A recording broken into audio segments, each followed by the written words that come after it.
What do you think people get wrong about reinvention? Like, what is it that the people who fail to turn their life around do?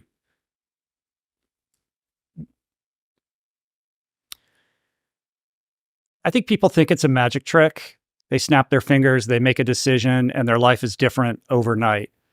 I think there's a lack of appreciation of everything that goes into the moment where you change your mind and you do something different.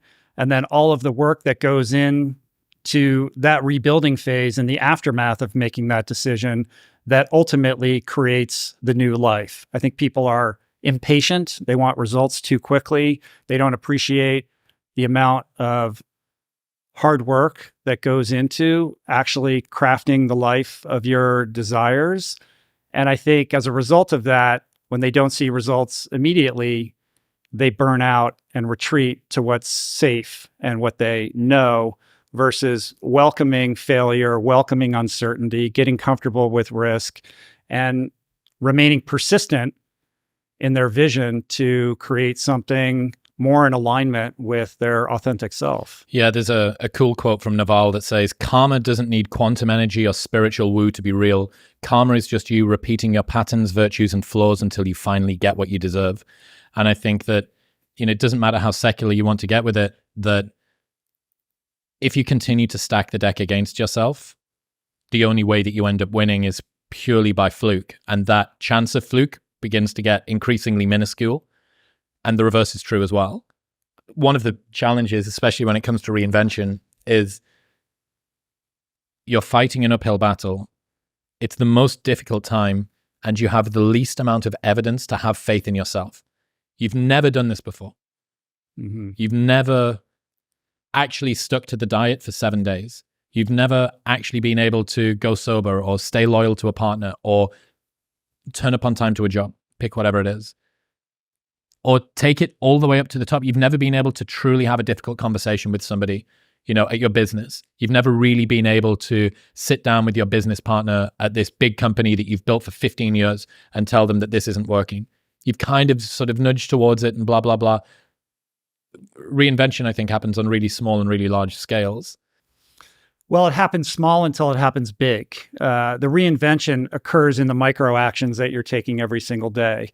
The tiny little things that perhaps no one even notices that are creating muscle memory around new behaviors that perhaps are very uncomfortable to you. Like, hey, I'm going to engage with this person in a different way than I usually do by being more direct or more honest, or I'm going to put down a boundary, or I'm going to say no to this and yes to this. Tiny little things repeated over time is what produces dramatic change. And it's like this curve, it's like this very slow curve until it asymptotes up. And everyone wants to talk about the pivot moment when it goes skyward. But the truth is the real work is in the drudgery. Correct. And the difficult anonymous work of shoveling shit every single day. In sobriety, they say, don't leave before the miracle. And I take that as a lesson in persistence. Whatever it is that you're pursuing to achieve or create or express in the world, I think a lot of people back out before that happens. And I think right now, you're a perfect example of this. You're experiencing this with your show. You're having some large growth at the moment. And I think you even shared something about the fact that you've been doing this for a very long time. And most people may have backed out a long time ago, backed out before the miracle occurs or the growth spurt or whatever it is. So for me, it always comes back to perseverance, persistence, high pain tolerance, an ability to suffer through discomfort, a welcoming of doing hard things, and willingness, really, and that's a lesson that I learned in sobriety. Sobriety isn't for people that need it, it's for people that want it. And one of the first things someone will be asked when they enter the kind of ecosystem of recovery is, what are you willing to do? What are you willing to do different? How willing are you? Are you willing to make this your number one priority? And a lot of people will put words to that, but only time will tell whether those words are followed up by the action that demonstrates the level of willingness that is required to actualize anything of meaning in this world. with respect to Naval's quote, the only pushback I would give to that is this idea that that one is deserving or that one is entitled to anything. You're not entitled to anything. You don't necessarily deserve anything. All you have control over is how you direct your attention and how you comport yourself. What are the actions that you're taking, how you're responding to the world around you. And when you drill that down into the tiniest little things that you're doing every single day and try to repeat that with just rigorous, relentless consistency, that is how you move mountains. That's how you build mountains. That's how you change your life. And that is not something that's going to trend on Twitter. It's not sexy. There's nothing sexy about it. It fucking sucks. And I wish it wasn't that way.